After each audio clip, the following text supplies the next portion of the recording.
신경과 의사들이 전하는 친절하고 자상한 파킨슨병 이야기, 파킨슨TV의 한희경입니다. 오늘도 저의 짝꿍이죠? 성 교수님 모셨습니다. 안녕하십니까. 네. 안녕하세요. 예, 가천대 길병원 신경과 성영희입니다. 도움 말씀 주실 두 분의 교수님 모셨습니다.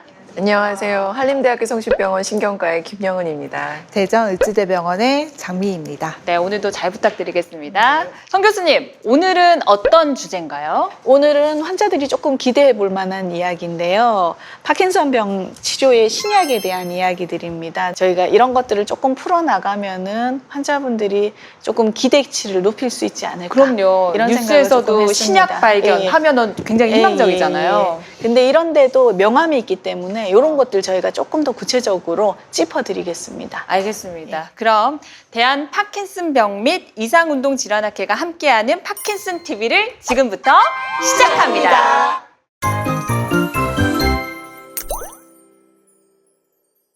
네, 일단 신약이 발견됐다고 하니까 신약이 얼마나 잘 될지 또 가능성이 있는지 관심이 아주 클 것 같은데요. 그렇다면 어떤 신약을 사용하게 되는지 조목조목 설명해 주시죠. 저희가 지금 국내에 시판되지 않지만 해외에서 지금 시판되고 있는 약들, 그런 약들 제가 크게 두 가지 저희가 소개시켜 드리겠는데, 먹는 약이 아닌 약. 하나는 저희가 지속형 도파민 제형이죠.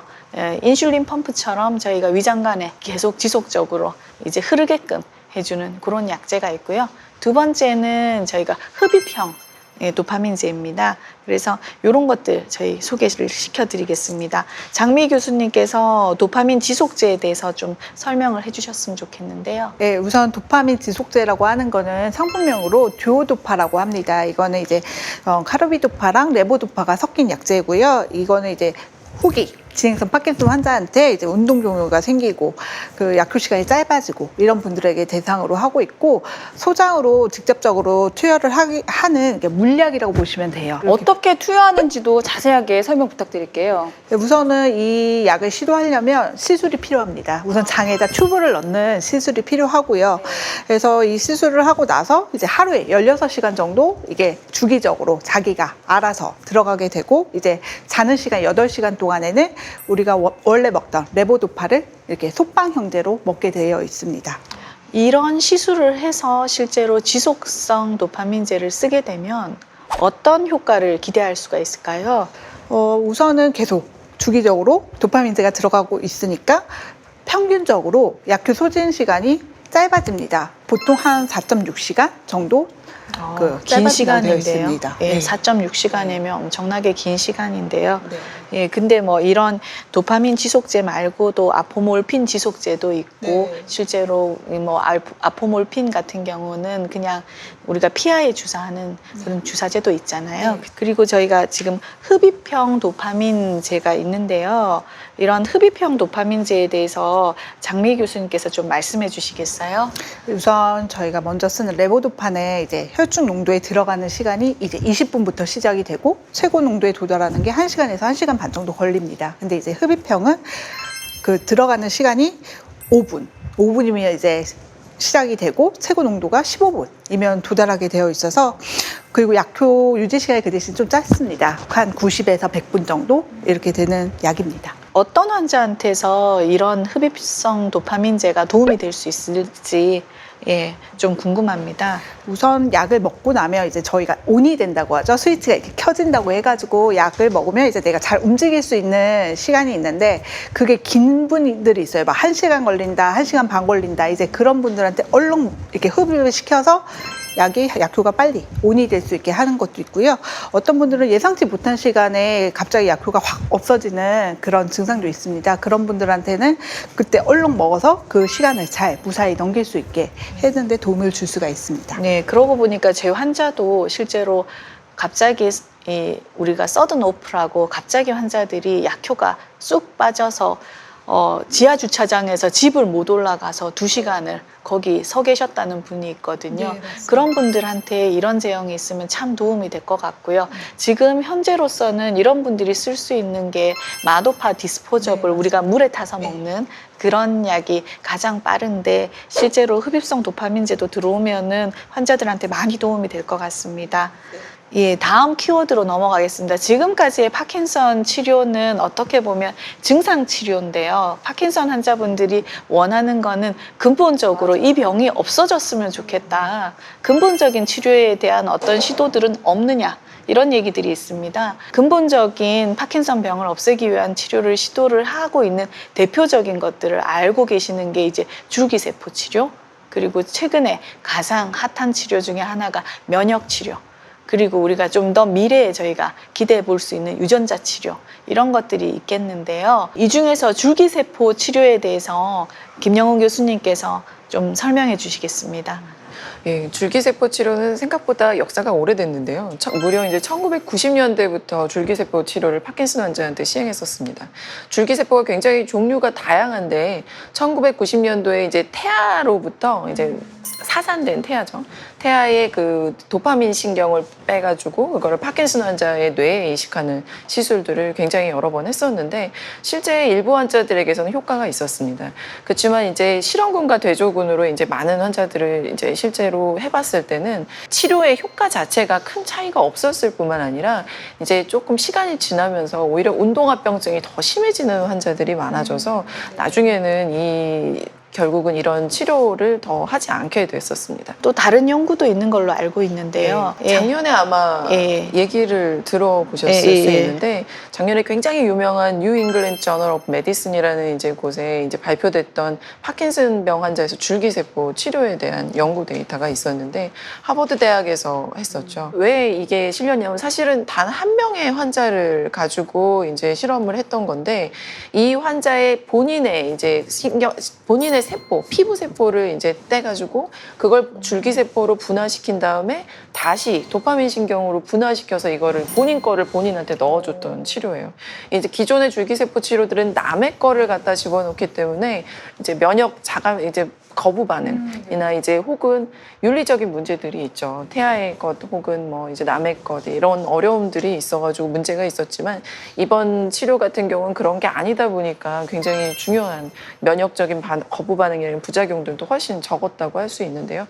그렇지만 이 환자에게 효과가 있었던 거는 사실 단 한 환자에게서 시행했던 거기 때문에 앞으로 이에 대해서 굉장히 많은 추가적인 연구가 필요합니다. 정말 효과가 있는 건지에 대해서요. 네, 줄기세포 치료는 아직 갈 길이 아주 먼 것 같습니다. 그럼 두 번째 키워드죠. 면역 치료에 대해서 김 교수님이 또 얘기해 주시죠. 면역 치료는 또 사실 그거보다 더 역사가 더 짧아가지고 그것도 좀 갈 길이 멀긴 합니다만 아주 이제 희망적인 내용들이 많기 때문에 또 소개를 해드리겠습니다. 네. 우선은 최근에 가장 많이 나오는 이게 백신이잖아요. 네. 근데 이것도 이제 백신을 사용한 면역 치료가 이제 처음 시작이 됐었는데 무슨 말이냐면 이제 파킨슨 환자들이 알파시뉴클레인이라는 단백질이 이제 신경 세포 내에 축적된다고 말씀드렸는데요.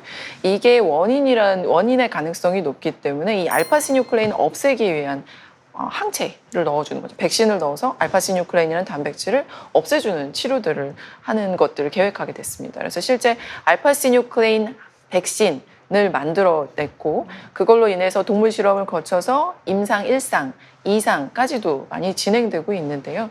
이제 약물 치료로서 인정을 받으려면은 사실은 그 효능성까지 인정이 되는 3상 연구 단계까지 끝나야 되는데 아직은 그 단계까지는 아닙니다만 추후 연구 결과는 조금 확인을 해봐야 될 것 같습니다.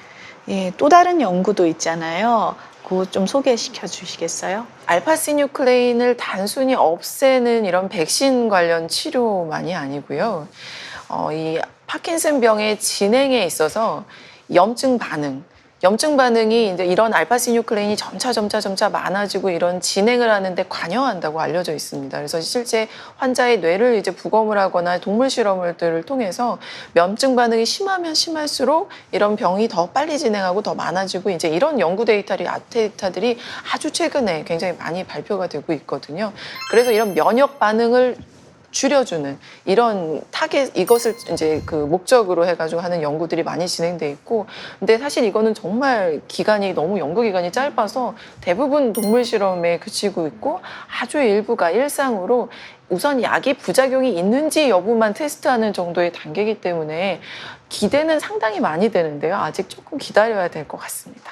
네. 네, 그런데 교수님 제가 검색 많이 하잖아요. 그러다 보니까 이게 카더라 통신인지 뭔지 잘 모르겠어요. 이 항암용 치료제가 파킨슨 병에도 도움이 된다 이런 글을 봤거든요. 네. 진짜인가요? 그건 제가 말씀드리겠네요. 네네네. 네, 그래서 사실 환자분들이 되게 기대를 했던 연구였거든요. 그래서 백혈병 치료제로 타시그나라는 약이고 닐루티닙이라는 성분의 약입니다. 그 약이 이제 저희가 초기에 말씀드렸던 알파시누클레인 단백질의 축적과 생성을 억제한다는 그런 세포 소진의 실험과 마우스 실험이 2015년도에 발표가 됐었습니다. 실제로 저희가 일상에서 이런 연구 결과가 나오면서 많은 기대를 모았었고요. 이게 언론에 홍보가 되면서 환자들이 대거 병원에 몰려와서 물었습니다.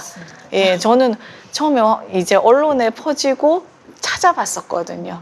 너무 많은 환자들이 물어봐서 이게 어떻게 된 연구인지 찾아봤었는데 그 다음에 연구가 궁금하거든요. 저희가 일상 후에 이상이 어떻게 됐는지 작년에 결과가 나온 걸로 알고 있는데요. 네, 맞습니다. 근데 이제 이상은 안타깝게도 결론적으로 얘기를 하면 실패를 했습니다. 닐로티닙의 안정성이랑 내약성은 증명이 됐는데 이 증상 개선 효과라던가 아니면 생물학적 효능이 개선이 이루어지지가 않아서 작년에 초기에 실패했다고 실패로? 네, 너무 아쉽네요. 결과가 나왔습니다. 네. 아마 작년에 미국의 25개 센터에서 네. 다기관 연구를 했었고 75명 정도를 인로를 했다고 네, 들었었거든요. 근데 한 2명이 치명적인 부작용이 있었다고 보고를 했고 결론적으로는 임상 실패를 만장일치로 합의를 했고 3상으로 가지 않는다라고 공표를 했었던 걸로 알고 있습니다. 네, 맞습니다. 예, 아주 아쉬운 결과죠. 하지만 뭐 아직까지 많이 그러니까 환자분들이 실망하기는 좀 이르다고 생각이 듭니다. 이게 조금 실패는 하고 있지만 그래도 조금 유의미한 결과가 나올 때까지 지금 연구가 계속 진행은 되고 있기 때문에 너무 실망하시지 않았으면 좋겠습니다. 언론에서 먼저 한번 탁 터지고 나면은 그 다음에 이제 환자분들이 상당히 동요를 하시는데요.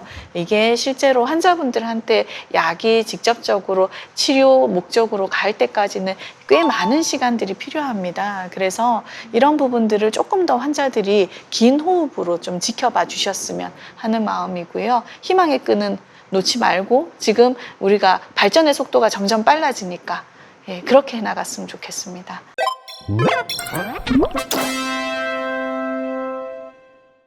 신경과 의사들이 함께 알아보는 파킨슨 병의 모든 것. 오늘 14번째 이야기였습니다. 파킨슨 병의 신약의 종류에 대해서 우리가 이야기를 나눠봤는데요. 한희경 씨 오늘 어떠셨어요? 네, 뇌는 의학계에서도 아직 반도 풀지 못한 미지의 영역이라고 들었어요. 그러다 보니까 더 연구할 것도 많으실 것 같고 신약도 뭐 지금 확신을 못 갖는 것 같고 많이 답답하신 부분도 확실히 있으실 것 같아요. 어떻습니까? 예, 뭐 저희 환자분들뿐만 아니라 저희도 기다리는 소식이고 답답한 면들이 있습니다.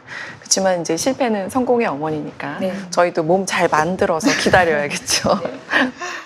네, 맞습니다. 그래서 지금 뭐 실패한다고 하면 환자분들이 진짜 많이 동요하고 안타까워하고 일정 기간 동안 또 우울해하시는 분들도 있어요. 그래서 사실 저희도 그런 걸 보면 너무너무 안타깝긴 한데 저희도 빨리빨리 약이 개발이 돼서 치료약을 썼으면 좋겠는 마음은 같은 거니까 다 같이 조금 우리 성현 교수님 말씀하신 것처럼 긴 호흡을 가지고 천천히 기다려봤으면 좋겠습니다. 예.